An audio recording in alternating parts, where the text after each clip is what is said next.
Uzspēlēsim spēli ar subskriptumu. Uzdevums tāds, es liešu glāzē ūdeni, un tev jāsaka stop, kad tu domā, ka glāze ir pilna. Tu vari droši runāt. Šķidīgi, ja? Ok, paskrīsters. Lūk, šeit.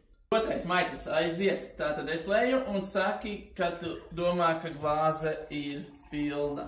Stop. Ok. Švaki. Alvi, saki tagad tu stop. Tātad sāku liet un saki stop. Uzlījums. Nav.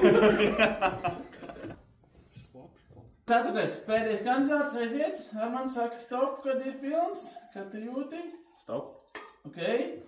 Vārds Kristina labs nāk. Ok. Ceturtais. Es gribu uzsēst. Saki stop. Ok. Tā, es esmu pēdējais. Tā. Vēl nē. Tūlīt. Stop! Zīmēšu savējo. Un ierakst komentārā, kā tu domā, kurš uzvarēs.